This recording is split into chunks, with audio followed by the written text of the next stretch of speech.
आप देख रहे हैं एक्सप्रेस न्यूज टुडे, सच्ची खबर सब पे नजर। मेहनत करना है राजस्थान को, और कुछ नहीं चाहिए हमें, मेहनत। सब लोग मिलकर मेहनत करेंगे तब होगा। और उन्होंने ये भी मुझे ये कह दिया कि याद रखना अब ये सब आपका परिवार है। इस परिवार के लिए जितना भी हमको करना पड़ेगा वो हम करने को तैयार हैं। मैं पूरे मान और सम्मान के साथ आज अटल जी को याद करती हूं। वो अटल जी जिन्होंने पिता तुल्य, जो मेरे लिए पिता तुल्य थे, और जिन्होंने इतना प्यार दिया और जिन्होंने कठिन से कठिन समय के अंदर मुझे डटकर किस तरीके से साहसी बनना है वो सिखाया। उनने कूट कूट कर साहस भरा कि मुश्किलें आएंगी, और मुश्किलें आएंगी तो उसको किस तरीके से हम लोगों को सामने खड़ा होके उस मुश्किल को चट्टान के जैसे पूरा परिवार अगर खड़ा हो जाता है, खत्म हो जाती है, तो समझो उनके दिल पर क्या गुजरती है, आप उसको समझ अच्छी तरह से सकते हो। इस सरकार ने एक बार नहीं भाइयों, 20 बार यह काम आपको करके दिखाया है। सरकारी भर्तियों की पारदर्शिता तो बिल्कुल तितर बितर हो गई है, आप लोग अच्छी तरह से जानते हो। युवा बेरोजगार याचक बनकर न्याय मांग रहा है सरकार के सामने हाथ जोड़कर, और सरकार उसका कुछ नहीं कर रही है। मास्टरमाइंड कौन है हम सब जानते हैं, सरकार भी जानती है, परंतु उसको कोई पकड़ नहीं रहा है। ऊपर से मुख्यमंत्री ये कहते हैं कि 3.5 लाख लोगों को हमने नौकरी दी है। सरकारी नौकरी उनने दी है क्या? अरे हम कह रहे हैं कि अगर ये सच है तो उनका नाम और पता सरकारी वेबसाइट पर क्यों नहीं डालते? जिस तरीके से हमने डाला था उस तरीके से अगर ये डाल देंगे तो सबको पता चल जाएगा कि 1 लाख तक भी नौकरियां 1 लाख तक भी नहीं मिली है आज तक।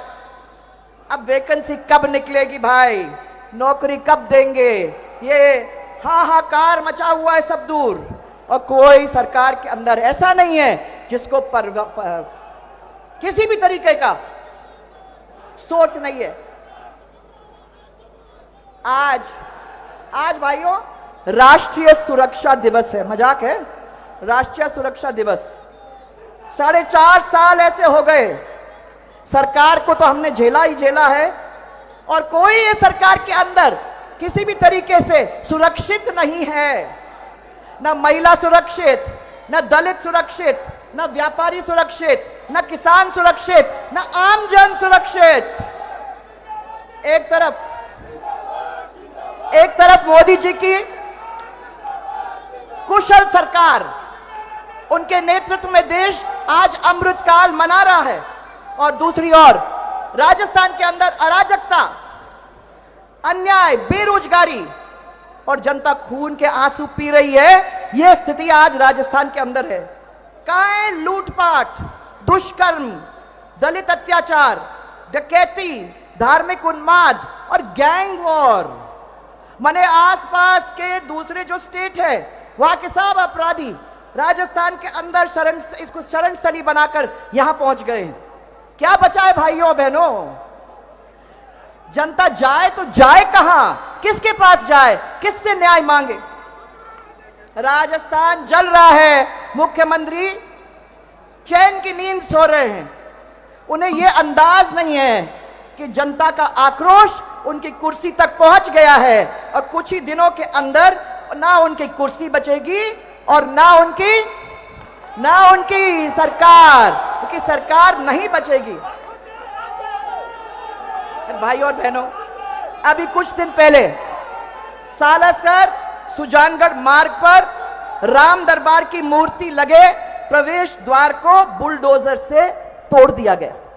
क्या आप सबको मालूम है? भगवान परशुराम की मूर्ति तोड़ दी गई। देवनारायण मंदिर के 4 दीवार अजमेर के अंदर तोड़ दिए गए। अलवर के अंदर प्राचीन शिव मंदिर को ध्वस्त कर दिया गया। कई जगह आस्था के ऊपर चोट पहुंचाने का काम इन लोगों ने किया है। चोट तो एक दूसरे को पहुंचाने में भी कोई कमी छोड़ी नहीं है इन्होंने। पूरे 4 साल एक दूसरे को पछाड़ने में लगा दिए। अब किसने किसको पछाड़ा? मैं ये मेरा विषय नहीं है, तो मैं इसके ऊपर कुछ कहना नहीं चाहती, पर इनकी लड़ाई ने राजस्थान को तो जरूर पिछड़ के छोड़ दिया है। इनकी वजह से राजस्थान पिछड़ गया है।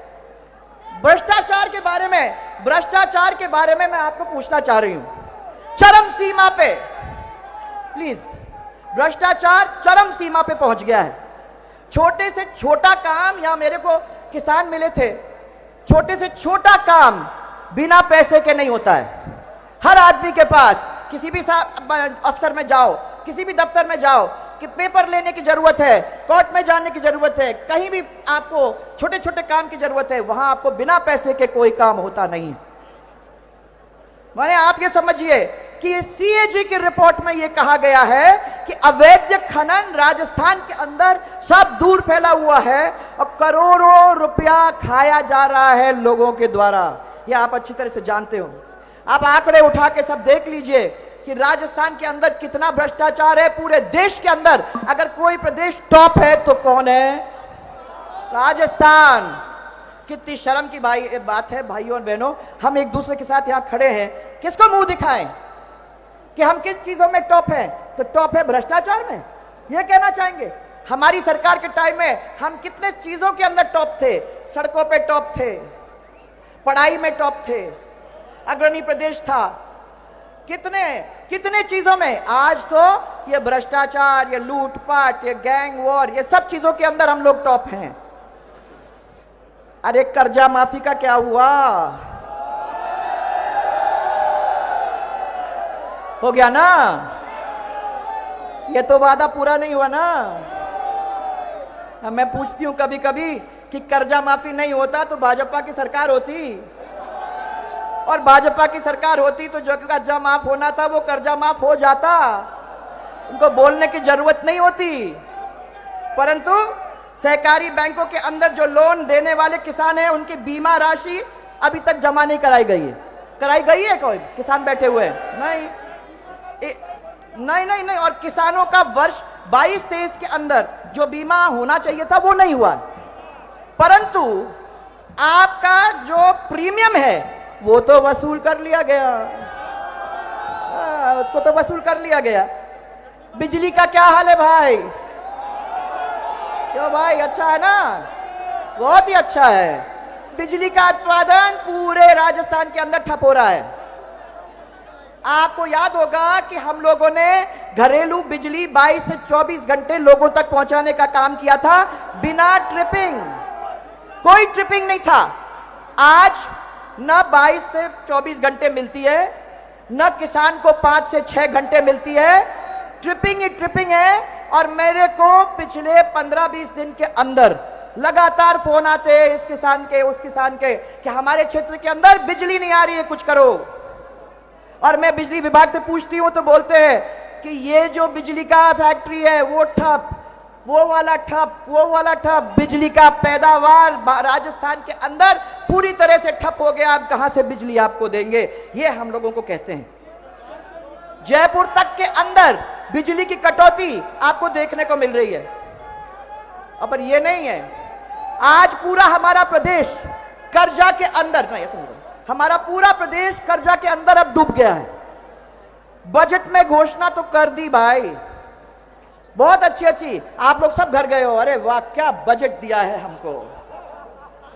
जैसे 10 लाख कर्जा माफ हो जाएगा वैसे ही शानदार बजट आप लोगों को हाथ में पकड़ा दिया है। पर उनके पास ना पैसा है और ना टाइम। और मैं आपको कह दूं कि विधानसभा के अंदर जो बजट अभी पेश हुआ है वो बजट नहीं, वो कांग्रेस का घोषणा पत्र है। वो जानते हैं कि अभी चुनाव आ रहा है, और आप ये भी जानते हैं कि अपने घोषणा पत्र के अंदर ये क्या करते हैं वो किसी से छिपी नहीं है। आपको एग्जाम्पल दे दूं मैं। गवर्नमेंट कॉलेज, प्राइमरी स्कूल, आपके प्राइमरी स्कूल खुल गया, अरे वो प्राइमरी स्कूल के बिल्डिंग के ऊपर लिख दिया गवर्नमेंट कॉलेज, तो गवर्नमेंट कॉलेज खुल गया।